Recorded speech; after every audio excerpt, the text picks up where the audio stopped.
There have been plenty of headlines about squatters lately, but the residential buildings they target are only part of the picture. Because every weekend, thousands of revellers are descending on disused warehouses and offices to binge on music, drugs and booze. These so-called squat parties are lining the pockets of criminal gangs to the tune of tens of thousands of pounds. And what's more, the police are powerless to stop them, as our reporter Richard Adams discovered.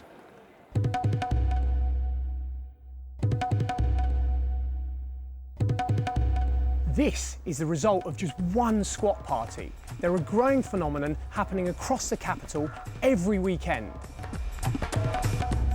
We've got defecation, we've got wanton vandalism of fixtures and fittings throughout the premises. We're experiencing a squat party every week. You see streams of people coming in on Saturday afternoon, and then they leave. You see them leaving about 3 or 4 in the afternoon Sunday, and the floor is vibrating all the time. It wouldn't be difficult to find 1 or 2 or 3 going on in London every weekend, if not more. Halloween weekend.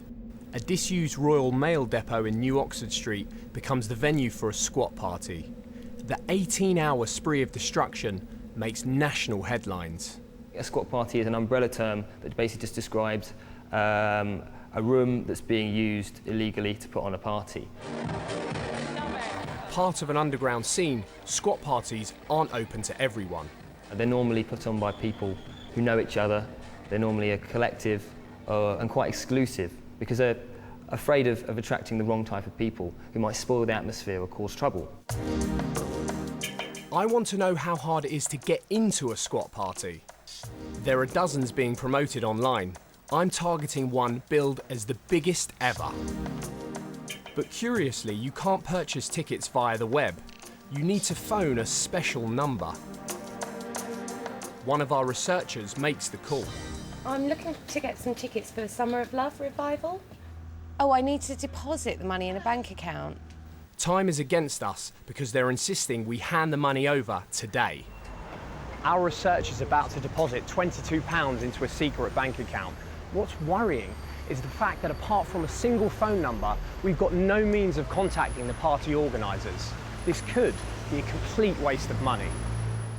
The deal is, they'll text us when it's time to collect our tickets. The organisers of the squat party aren't planning to reveal the location until an hour before it starts.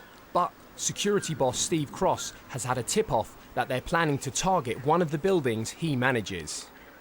We know that there's a rave that's been reported to be happening down here in the E14 area, and because if we go over to the other side over here, we have a large warehouse, and that's a very, very classic target because it's vacant. OK, fellas, same thing then. Let's just close these 2 gates off and that's us done here.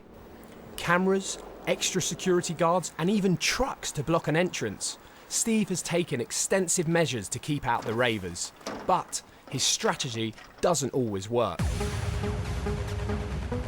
2 months ago, a squat party took place at this Battersea office block. They managed to defeat Steve's best precautions. This footage shows the party happening.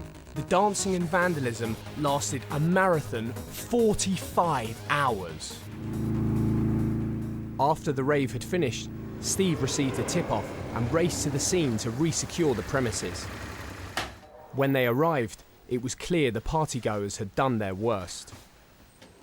This is the classic signs of continuous rave parties. This used to be a beautiful building. This is just absolutely trash now. All they're doing is causing criminal damage, in my view. Amongst the debris is proof that squat parties aren't just about having fun. They're cash-making ventures planned with military precision. This is organised. This is profiteering. More signs up there saying how much things are costing. Steve reckons the organisers raked in at least £60,000, and that doesn't take into account money earned from the sale of drugs and narcotics. It's a business and it's big money for them, it must be, otherwise they wouldn't go to so much trouble. I believe there's criminal background here as well, because this will feed and fund drugs and further raves.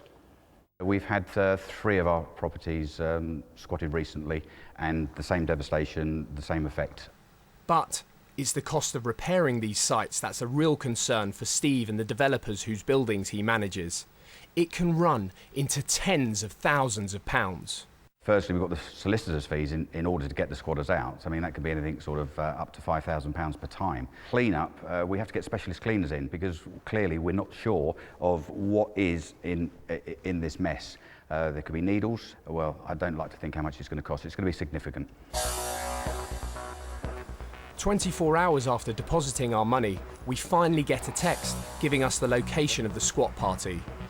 It's not one of Steve's premises, but an office block near Old Street. And when we go in, the place is packed. 1,000 people at £22 a ticket. The takings are a cool 22 grand.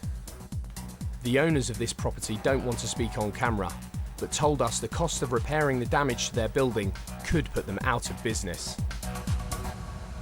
It may seem that squat parties are only a problem for large property developers, but increasingly it's beginning to impact everyone. If you go outside the door sort of on a Sunday morning, well, all day really Sunday, it used to vibrate under your feet. And at first I thought, what's that? You know, because it's just unusual. And then I realised it was coming from over there. Barbara has lived in the same corner of Wapping all her life, opposite a disused warehouse.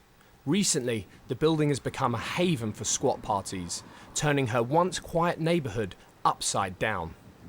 If they're bringing drugs into the area, well then that is a big concern because I've got a 12-year-old granddaughter that lives with me and, you know, I don't want her out on the streets with people all taking drugs and stuff, you know, and then you get dealers down here. The appearance of these people in the community has given the community a totally destabilising effect. It causes people to feel threatened.